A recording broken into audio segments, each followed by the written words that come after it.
Hello guys, तो आज का जो हमारे पास क्वेश्चन है तो उसमें हमारे पास मल्टीपल वर्टिकल लाइंस दे रखी हैं और हर एक लाइन की अपनी कुछ ना कुछ हाइट है। जैसे मान लेते हैं इसकी 1 है, इसकी 8 है, इसकी 6 है, इसकी 2 है। ठीक है। अब क्वेश्चन में क्या दे रखा है ना, आप किन्हीं भी दो वर्टिकल लाइंस को कंबाइन करके एक कंटेनर फॉर्म कर सकते हो। ठीक है। और ये जो दो लाइनें हमें इतनी वाइजली चूज करनी है कि इस कंटेनर के अंदर हम मैक्सिमम वाटर होल्ड करके रख सकें और यही मैक्सिमम वाटर आपको एज अ रिजल्ट रिटर्न करना है। तो आपने कहा ठीक है, समझ आ गया, थोड़ा बहुत क्वेश्चन समझ आ गया। अगर मैं आपसे पूछूं कि ये L1 हाइट लाइन है और ये मान लें L2 लाइन है। ठीक है। तो अगर मैं आपसे पूछूं कि कितना ये वाटर होल्ड करके रख सकते हैं, पहले उससे पहले चेक करो कि इनके बीच में डिस्टेंस कितनी है। जो ये सारी की सारी लाइन है ना, इनके बीच में 1 यूनिट ऑफ डिस्टेंस है। कितनी? 1 यूनिट ऑफ डिस्टेंस है। आपने कहा ठीक है। और दोनों में से मिनिमम हाइट किसकी है? इसकी हाइट 1 है और इसकी हाइट कितनी है? इसकी हाइट 8 है। तो दोनों में से मिनिमम किसकी होगी? 1। तो कितना वाटर ये होल्ड करके रख सकते हैं? 1 यूनिट ऑफ वाटर ये होल्ड करके रख सकते हैं। बट आपने कहा 1 ही क्यों चूज किया, मिनिमम ही क्यों चूज किया, मैक्सिमम क्यों नहीं? देखो 1 के अलावा ना कितना भी वाटर ये होल्ड नहीं कर सकता। क्यों? क्योंकि इस साइड से क्या हो जाएगा, ये ओवरफ्लो होना स्टार्ट हो जाएगा और हमें क्या करना है, ओवरफ्लो से बचना है। ठीक है। तो हमारे पास कितना वाटर होल्ड हो रहा है अभी के केस में? 1 यूनिट ऑफ वाटर होल्ड कर रहे हैं। ठीक है। अब जैसे मान लेते हैं ये हमारे पास कोई L1 लाइन है और ये हमारे पास कोई L2 लाइन है। ठीक है। दोनों के बीच में कितनी विड्थ है, डिस्टेंस है? 1 2 3, यानी कि 3 यूनिट ऑफ विड्थ है दोनों के बीच में। ठीक है। और दोनों के बीच में जो मिनिमम हाइट है वो कितनी है? इसकी हाइट है 4 और इसकी हाइट है कितनी? 6। ठीक है। तो दोनों में से मिनिमम किसकी होगी? आपने कहा 4 हो गया। ठीक है। तो कितना वाटर होल्ड करके रख सकते हैं? 3 4 12 यूनिट ऑफ वाटर ये अभी के केस में होल्ड करके रख सकते हैं। तो मैक्सिमम कितना चल रहा है हमारे पास? 12। ठीक है। अब मैं मान लेता हूँ इसको होल्ड करके रख सकते हैं। इसकी हाइट कितनी है? 8 है। ठीक है। और जैसे मान लेते हैं ये ब्लैक वाला हमने पिक किया, इसकी भी हाइट कितनी है? 8 है। ठीक है। तो दोनों के बीच में जो डिस्टेंस है वो कितना है? 1 2 3 4 5। तो 5 यूनिट ऑफ डिस्टेंस है। ठीक है। और दोनों में से मिनिमम किसका है? दोनों सेम ही है तो 8 हो जाएगा। तो 5 8 40। तो 40 यूनिट ऑफ वाटर हम बी के केस में होल्ड करके रख सकते हैं। तो मैक्सिमम कितना चल रहा है हमारा? 40। अब मैंने नेक्स्ट बोला चलो भाई इसको होल्ड करके रख सकते हैं। इसकी हाइट कितनी? 8 है। ठीक। अब मैं नेक्स्ट इस रेड वाले को पिक कर रहे हैं। ठीक है। तो रेड की हाइट कितनी है? 7 है। तो दोनों में से मिनिमम किसका हो गया? आपने कहा 7 हो गया। और दोनों के बीच की जो डिस्टेंस है वो कितनी है? विड्थ या फिर डिस्टेंस जो भी है, 1 2 3 4 5 6 7, यानी कि 7 यूनिट ऑफ डिस्टेंस है। तो कितना वाटर ये होल्ड करके रख सकते हैं? 49 यूनिट ऑफ वाटर होल्ड करके रख सकते हैं, जो कि हमारे पास ओवरऑल मैक्स है। ठीक है। तो अगर मैं आपसे कहूँ कि थोड़ा बहुत क्वेश्चन आपको समझ आया हो तो अब लॉजिकली वाइज आप कैसे देख रहे हो इस क्वेश्चन को?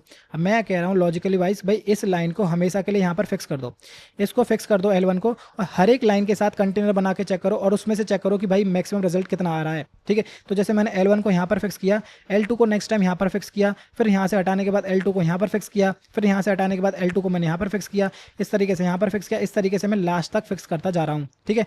और नेक्स्ट टाइम मैंने क्या किया, जो भी मेरे पास कुछ आंसर आया होगा, ठीक है, कोई प्रॉब्लम नहीं है, फिर मैं क्या कर रहा हूँ, L1 को सॉरी यहाँ पर फिक्स करो और L2 को यहाँ पर फिक्स करो, इस तरीके से फिर L2 को यहाँ पर फिक्स करो, यहाँ से हटा के कुछ रिजल्ट आएगा, फिर यहाँ पर फिक्स करो, फिर यहाँ पर फिक्स करो, इस तरीके से आप L1 को और L2 को चेंज करते जाओ। आपने कहा नहीं समझ आया, नहीं समझ आया तो कोई दिक्कत नहीं। जैसे मान लेते हैं ये सेम ही एग्जाम्पल है। ठीक है। हमें क्या करना है, एक जैसे मान लेते हैं हम एक फोर लूप लगा रहे हैं।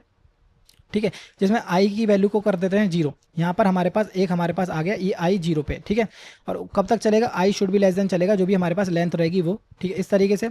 और दूसरा हमारे पास लेट से ये हमारे पास जो दूसरी लाइन है हमारे पास, इसकी जस्ट नेक्स्ट वाली लाइन होगी, सेम लाइन तो नहीं हो सकती। ठीक है। तो हम क्या कर रहे हैं, एक और फोर लूप लगा रहे हैं जिसमें जे की जो वैल्यू हो जाएगी आई प्लस 1, यानी कि उससे जस्ट नेक्स्ट वाली लाइन पर होगा और j should be less than n होगा एंड जे प्लस प्लस। आपने कहा ठीक है, कोई इशू नहीं है। अब हमें क्या करना है, दोनों के बीच की विड्थ कैलकुलेट करनी है। तो विड्थ क्या हो जाएगा, दोनों के बीच में 1 यूनिट ऑफ डिस्टेंस है, तो यानी कि जे माइनस आई सिंपली आ जाएगा। आपने कहा ठीक है। फिर उन दोनों के बीच में जो हाइट है वो कितनी, कैसे कैलकुलेट करेंगे? तो देखो दोनों में से हमने अभी चेक किया था, क्या कर रहे थे हम, मिनिमम हाइट कैलकुलेट कर रहे थे। क्यों? क्योंकि अगर मिनिमम हम नहीं चूज करेंगे तो क्या हो जाएगा, वाटर ओवरफ्लो हो जाएगा। तो हमें क्या करना है, मिनिमम निकालना है दोनों की जो भी हाइट होगी उन दोनों में से। आपने कहा ठीक है, निकाल लिया। उसके बाद कि कितना वाटर होल्ड करके रख सकते हैं, आप सिंपली कर दो विड्थ इनटू हाइट, ये आपके पास वाटर होल्ड करके रख सकते हैं उस कंटेनर के लिए। ठीक है। बट हमें क्या करना है, ओवरऑल मैक्स मतलब वाटर चेक करना है। तो एक वेरिएबल मैनेज कर लो, ऊपर मैक्सिमम वाटर इनिशियलाइज कर दो 0 से, और इस मैक्सिमम वाटर की वैल्यू को अपडेट कर दो यहाँ पर, दोनों में से मैक्स निकाल लो, मैक्स वाटर और जो भी आपने अभी यहाँ पर वाटर कैलकुलेट किया है वो। ठीक है। और एज इट इज आपको यहाँ पर मैक्स वाटर रिटर्न कर देना है। ठीक है। तो ये क्या हो गया, हम 2 फोर लूप लगा रहे हैं, टाइम कॉम्प्लेक्सिटी कितनी हो जाएगी, ऑर्डर ऑफ एन स्क्वायर। ठीक है। तो ये क्या है, ब्रूट फोर्स कोड है। ठीक है। सबसे सिंपल कोड है जो किसी के मन में आ रहा होगा। ठीक है। तो इसको एक बार ना कोड करके देखते हैं। तो ब्रूट फोर्स करने के लिए आपको सिंपली 2 फोर लूप लगाने हैं, for and i equal to 0 and i should be less than आपकी जो हाइट की लेंथ है उससे होना चाहिए, तो उसको पहले निकाल लो, n is equal to height dot length.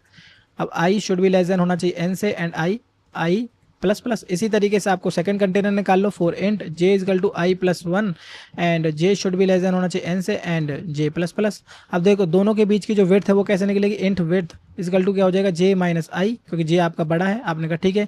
और दोनों के बीच में जो मिनिमम हाइट है वो कौन सी हो जाएगी, मिन हाइट क्या हो जाएगी दोनों के बीच में, वो हाइट ऑफ, तो हम निकालेंगे math dot min height of j और हाइट ऑफ आई, इन दोनों में से जो भी मिनिमम होगा वो आपके पास हाइट निकल जाएगा। और वाटर कितना हो जाएगा, वाटर हो जाएगा आप दोनों के बीच में main height into width, main height into width. और हमें पर क्या करना है, हमें ग्लोबली बताना है मैक्सिमम वाटर कितना होगा। तो उसके लिए हम एक और वेरिएबल बना लेते हैं यहाँ पर मैक्स वाटर बाय डिफॉल्ट उसकी वैल्यू रखो 0। और इसी मैक्स वाटर को हमें क्या रिटर्न करना है, यहाँ से रिटर्न मैक्स वाटर। बट उससे पहले हमें क्या करना पड़ेगा, इसकी वैल्यू को अपडेट करना पड़ेगा। Max water is equal to math dot max, max water है और आपके पास जो वाटर है वो, ठीक है, इसको यहाँ से बस ऐड कर दो। जस्ट सिंपल सा कोड है, ब्रूट कोड में करने में तो आपको कुछ दिक्कत आनी नहीं चाहिए, क्योंकि 2 फॉर लूप लगाए जैसे हमने आई और जे की वैल्यू को, ठीक है। तो ये तो रन हो गया। अब इसका थोड़ा ऑप्टिमाइज वर्जन चेक करके देखते हैं कि ऑप्टिमाइज में हम क्या कर सकते हैं। तो सबसे पहले हमारे जो क्वेश्चन में रिक्वायरमेंट ये थी कि मुझे 2 लाइन इस तरीके से पिक करनी है कि अगर मैं उसका कंटेनर फॉर्म करूँ तो उसमें मैक्सिमम वाटर में होल्ड करके रख सकूँ, ठीक है। तो अभी के केस में भूल जाओ कि आपके पास 2 लाइन्स हैं। मैं आपसे कह रहा हूँ 2 पॉइंट आप इस तरीके से फाइंड आउट करो कि अगर मैं उसका कंटेनर बनाऊँ तो उसमें क्या करूँ, मैक्सिमम वाटर में होल्ड करके रख सकूँ। आपने कहा ठीक है, थोड़ा बहुत मुझे समझ आ रहा है, ठीक है। तो हमें क्या करना है, 2 पॉइंट्स हमें निकालने हैं, ठीक है। अगर मैं आपसे कहूँ 2 पॉइंट्स निकालने हैं, ठीक है, तो सबसे पहले आपके मन में कौन सी अप्रोच आ रही होगी, आपने कहा 2 पॉइंट्स अप्रोच आ रही होगी। क्यों, क्योंकि 2 पॉइंट्स अप्रोच में ही हम 2 पॉइंट्स पर इटरेट स्टार्ट करते हैं और ये हमारे पास एरे भी है, तो हमारे पास इसकी रिक्वायरमेंट फुलफिल हो रही है। तो आपने कहा ठीक है, कोई इशू नहीं है। तो 2 पॉइंट्स अप्रोच में हमारे पास एक लेफ्ट पॉइंटर होता है और एक हमारे पास राइट पॉइंटर होता है, ठीक है। तो जैसे अभी के केस में लेफ्ट पॉइंटर पे जो वैल्यू पड़ी है वो 1 है, ठीक है। राइट पॉइंटर पे जो वैल्यू पड़ी है उसकी वैल्यू 7 है। दोनों में से मिनिमम कितनी हो गई, आपने कहा 1 हो गई। और दोनों के बीच की डिस्टेंस कितनी है, आपने कहा 8 है, सॉरी दोनों के बीच की जो विड्थ है यहाँ पे डिस्टेंस है वो कितनी 8 है। तो कितना वाटर ये होल्ड करके रख सकते हैं, 8 यूनिट ऑफ वाटर ये होल्ड करके रख सकते हैं। तो अभी के केस में जो हमारे पास जो आंसर चल रहा है वो कितना चला, 8 यूनिट ऑफ वाटर चल रहा है, ठीक है।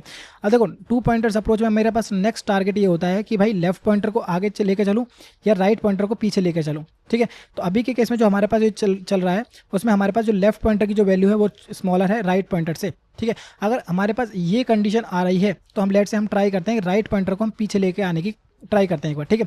तो उसमें कौन कौन से केसेस हो सकते हैं, लेट से केस 1 ये है कि जो राइट पॉइंटर की वैल्यू अभी 7 है, अब जो पीछे हम जब मूव करें तो उसकी वैल्यू लेट से छोटी आ गई इससे, ठीक है। 7 से छोटी आई, लेट से उसकी वैल्यू आई 3, ठीक है।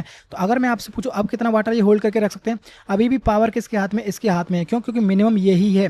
तो दोनों में से मिनिमम कितना हो गया, 1 ही रहा, 1 और 3 में से मिनिमम 1 ही है, ठीक है। दोनों के बीच की डिस्टेंस कितनी होगी, डिस्टेंस अब हमने कम कर दी है क्योंकि हम यहाँ पर आ गए हैं। तो डिस्टेंस कितनी होगी, 7 हो गई। तो कितना वाटर ये होल्ड करके रख सकते हैं, 7। तो हमें कुछ भी फायदा नहीं हुआ, पहले हम 8 होल्ड कर रहे थे, अब हमने 7 होल्ड कर रहे थे, कुछ भी हमें फायदा नहीं हुआ है, ठीक है। दूसरा केस मान लेते हैं ये है कि जो पीछे वाली जो वैल्यू है, जो अभी जो करंट में वैल्यू पड़ी है उसी के बराबर है, यानी कि पीछे वाली वैल्यू भी 7 है, ठीक है। अभी भी पावर किसके हाथ में, लेफ्ट पॉइंटर के हाथ में। क्यों, क्योंकि मिनिमम है, मिनिमम कितना है, 1 है, ठीक है। अगर मैं आपसे पूछूं कितना वाटर ये होल्ड करके रख सकता है, अभी भी 1 इंटू जो दोनों के बीच की डिस्टेंस है यानी कि 7, तो 7 यूनिट ऑफ वाटर ये अभी भी होल्ड करके रख सकता है। तो कुछ भी फायदा नहीं हुआ। अब लेट से केस 3 चेक करते हैं। केस 3 में ये चेक करते हैं जो हमने ये वाली जो वैल्यू है ना, लेट से पीछे जो हमने वैल्यू आई ये बड़ी आ गई इससे, ठीक, इस वाली से बड़ी आ गई। तो अभी की केस में हमारी वैल्यू चलिए 7, तो मैं कह रहा हूँ जो पीछे वाली वैल्यू है वो 8 है, ठीक है। तो अभी भी पावर किसके हाथ में, लेफ्ट पॉइंटर के हाथ में, क्योंकि मिनिमम है। तो इसका मतलब इन 3 केसेस में बड़ी हो, बराबर हो या उससे छोटी हो, उस केस में हमारे कुछ फर्क नहीं पड़ रहा है। क्यों, क्योंकि पावर मिनिमम वाले के हाथ में है, ठीक है। क्योंकि इस केस में 1 ही आएगा, डिस्टेंस दोनों के बीच में 7 है, तो कितना आंसर आएगा, 7 यूनिट ऑफ वाटर ये होल्ड करके रख सकते हैं, ठीक है। तो इस केस में हमारे पास कुछ भी फायदा नहीं हो रहा है अगर मैं राइट पॉइंटर की वैल्यू को पीछे लेके चलूँ, ठीक है। तो इस केस में हमें क्या करना है, हमें करना है लेफ्ट पॉइंटर की वैल्यू को आगे बढ़ा देना है, ठीक है। किस केस में, अगर लेफ्ट पॉइंटर की जो वैल्यू है अगर छोटी है राइट पॉइंटर से, ठीक है, तो उस केस में हमें क्या करना है, लेफ्ट पॉइंटर की वैल्यू को आगे बढ़ा देना है, प्लस इक्वल्स टू 1 कर देना है। तो मैं अगर आपसे पूछूं तो लेफ्ट पॉइंटर कहाँ पर आ जाएगा, आपने कहा लेफ्ट पॉइंटर की वैल्यू आ जाएगी यहाँ पर, आपने कहा ठीक है।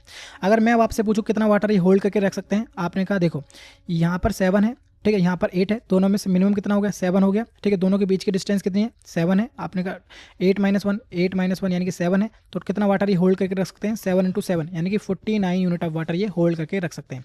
आपने कहा ठीक है। अब मैं कहाँ करूँगा, लेफ्ट शिफ्ट करूँगा या राइट शिफ्ट करूँगा, यहाँ पे चेक करो लेफ्ट पॉइंटर की जो वैल्यू है बड़ी है राइट पॉइंटर से, तो इस केस में हमें क्या करना है, राइट पॉइंटर की वैल्यू को शिफ्ट करना है पीछे। तो राइट पॉइंटर कहाँ पर आ जाएगा, आपके पास यहाँ पर आ जाएगा, ठीक है। तो अब मैं चेक करूँ कितना वाटर ये होल्ड करके रख सकते हैं, दोनों में मिनिमम चेक करो, ये क्या है 8 है और ये आपका आई थिंक 3 है, ठीक है। तो 3 यूनिट ऑफ वाटर होल्ड करके रख सकते हैं, इनटू दोनों के बीच की डिस्टेंस कितनी है 1 2 1 2 3 4 5 6 6, तो 3 6 18 यूनिट ऑफ वाटर ये होल्ड करके रख सकते हैं। बट स्टिल हमारे पास जो आंसर आ रहा है वो कितना आ रहा, सॉरी हमने अपडेट नहीं किया, 49 आंसर आ रहा है, ठीक है। तो अगेन यहाँ पर चेक करो, लेफ्ट पॉइंटर की जो वैल्यू है बड़ी है किससे, राइट पॉइंटर की वैल्यू से, ठीक है। तो इस केस में भी हम क्या करेंगे, राइट पॉइंटर की वैल्यू को शिफ्ट करेंगे यहाँ पर, ठीक है। तो राइट पॉइंटर हमारे पास यहाँ पर आ गया। तो राइट पॉइंटर की वैल्यू कितनी है, इसकी हाइट कितनी है, सॉरी इसकी हाइट भी 8 है और लेफ्ट पॉइंटर की वैल्यू कितनी है 8 है, तो दोनों की सेम ही है, तो हम क्या रखेंगे 8 ही रहेगा। तो दोनों के बीच में डिस्टेंस कितना है 1 2 3 4 5 यूनिट ऑफ डिस्टेंस है। तो कितना आंसर आ गया 8 5 जा 40। तो बट स्टिल हमारे पास 49 बेटर आंसर हमारे पास अवेलेबल है, तो हम कुछ नहीं करेंगे, ठीक है। तो अगेन लेफ्ट पॉइंटर की वैल्यू या फिर एक रख दो, लेफ्ट पॉइंटर की ग्रेटर देन होनी चाहिए जब भी हम कर पाएंगे, ठीक है। तो इस केस में क्या करेंगे, फिर से हम राइट पॉइंटर की वैल्यू को पीछे मूव करेंगे, तो राइट पॉइंटर आपके पास यहाँ पर आ गया। अब इस केस में वैल्यू कितनी है, यहाँ पर 4 है और यहाँ पर 8 है, तो मिनिमम कितना हो गया अपना 4 आ गया, ठीक है।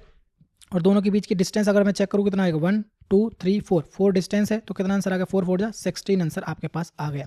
आपने कहा ठीक है, बट स्टिल हमारे पास 49 अवेलेबल है। तो ये राइट पॉइंटर अभी अगेन छोटा है लेफ्ट पॉइंटर से, तो फिर से इसे इधर मूव कर दो, ठीक है। तो कितना आंसर आ गया, अब इसकी हाइट कितनी है 5, ठीक है 5 और टोटल हमारे पास चल रही है 8, तो मिनिमम कितना हो गया आपने कहा 5 और दोनों के बीच की डिस्टेंस कितनी है 1 2 3, यानी कि 3 ऑफ डिस्टेंस है, तो कितना आंसर आ गया 15, बट स्टिल हमारे पास 49 आंसर चल रहा है, ठीक है। तो लेट से और दूसरा हम क्या करते हैं, अब राइट पॉइंटर सॉरी यहाँ पर था ना, राइट पॉइंटर की वैल्यू हमने यहाँ पर लिया है, ठीक है। राइट पॉइंटर की वैल्यू चेक करो कितने पे है, ये कितना है 2, ठीक है। और वो लेफ्ट पॉइंटर की वैल्यू कितनी 8 है, तो दोनों मिनिमम कितनी है आपने कहा 2 और दोनों के बीच की डिस्टेंस कितना है 1 2, यानी कि 2 2 सा 4, तो यानी कि 4 आंसर अभी भी आपके पास आ रहा है, ठीक है। बट ओवरऑल मैक्सिमम कितना है 49, कुछ नहीं करना। राइट पॉइंटर की वैल्यू यहाँ पर लेकर आओ, राइट पॉइंटर यहाँ पर आया, तो राइट पॉइंटर की वैल्यू कितनी है आपने कहा 6 है, ठीक है। और लेफ्ट पॉइंटर की वैल्यू कितनी है 8 है, कितना कौन सा मिनिमम है आपने कहा 6 है और दोनों के बीच की डिस्टेंस कितनी है, सिंपली एक डिस्टेंस है, आपने कहा ठीक है। तो कितना आंसर आ गया 6 यूनिट ऑफ वाटर ये होल्ड करके रख सकते हैं, ठीक है। अब नेक्स्ट टाइम आप जाएंगे तो राइट पॉइंटर की लेफ्ट पॉइंटर के बराबर हो जाएगी, बट हमें एटलीस्ट 2 लाइन चाहिए, तो यही हमारे पास बेस कंडीशन हो जाएगी कि भाई लेफ्ट पॉइंटर जो है हमेशा छोटा होना चाहिए आपके राइट पॉइंटर से। तो आपने कहा ठीक है, अगर नहीं समझ आए तो कोई दिक्कत नहीं है, खुद से एग्जांपल लेके देखो, सिंपल सा 2 पॉइंटर्स अप्रोच है। अब इसका एक बार कोड करके देखते हैं। तो ऑप्टिमाइज अप्रोच करने के लिए भी ना हमें कुछ ज़्यादा चेंज करने की जरूरत नहीं है, हमें जो भी हमने यहाँ पे कोड लिखा है ना इसको एज इट इज कॉपी करो और जो आपने 2 फोर लूप लिखे हैं ना इसको जस्ट कमेंट कर दो, क्योंकि मैक्सिमम टाइम यही ले रहे हैं, ठीक है। और इसके बाद हमारे पास क्या होंगे 2 पॉइंटर्स होंगे, जो इनिशियली लेफ्ट पॉइंटर की जो वैल्यू होगी वो 0 पर रहेगी और इनिशियली जो राइट पॉइंटर की जो वैल्यू होगी वो कहाँ पर होगी, लास्ट इंडेक्स पर होगी, यानी कि n-1 होगी। आप कहने का ठीक है। अब आपको क्या करना है, जस्ट एक वाइल लूप लगाओ जब आपके पास लेफ्ट पॉइंटर की जो वैल्यू है राइट पॉइंटर से छोटी हो जब तक। आपने कहा ठीक है। इसके बाद जो आपने कोड कॉपी किया है उसको एज इट इज यहाँ पर पेस्ट कर दो, बट यहाँ पर हमें क्या करना है, इनकी वैल्यूज को थोड़ा सा चेंज करना है। यहाँ पर जे नहीं है, यहाँ पर राइट पॉइंटर है और यहाँ पर आई नहीं है, यहाँ पर लेफ्ट पॉइंटर है, ठीक है। इसी तरीके से यहाँ पर जे नहीं है, राइट पॉइंटर है और यहाँ पर आई नहीं है, यहाँ पर लेफ्ट पॉइंटर है। बस इसे इतना ही करना है और इसके बाद आपको क्या करना है, लेफ्ट पॉइंटर या मतलब इनमें से कौन सी वैल्यू चेंज होगी वो आपको चेक करना है। जैसे मान लेते हैं if height of left pointer, if ये हमें करना है, if height of left pointer is less than है हाइट ऑफ राइट पॉइंटर से, अगर ये है तो इसके बेस में हमें क्या करना है, हमें लेफ्ट पॉइंटर की वैल्यू को इंक्रीज करना है। तो left pointer plus equals to 1, यहाँ पे टर्नरी ऑपरेटर भी यूज़ कर सकते हो, आपके ऊपर डिपेंड कर रहा है, ठीक है। अदरवाइज हमें क्या करना है, राइट पॉइंटर की वैल्यू को माइनस इक्वल्स टू 1 कर देना है, बस। अरे भाई हो जा, बस इतना ही कोड है। अब इसको एक बार रन करके देख लो। जो मेन लॉजिक हमने चेंज किया है, यहाँ पर 2 पॉइंटर्स को मैनेज करने वाला है और इनकी वैल्यू को कब अपडेट करेंगे वो है, ठीक है। तो रन तो ये हो गया। अब इसको एक बार सबमिट करके देख लो। तो बेसिक सा कोड है, आपने क्या किया, 2 फोर लूप को हटाकर आपने एक फोर लूप को यूज़ किया है, ठीक है। तो सबमिट भी हो गया। यही था छोटी सी वीडियो। तो अच्छी लगी हो तो लाइक कर लेना और ज़्यादा अच्छी लगी हो सब्सक्राइब कर लेना। तो मिलते हैं नेक्स्ट वीडियो में। Thank you.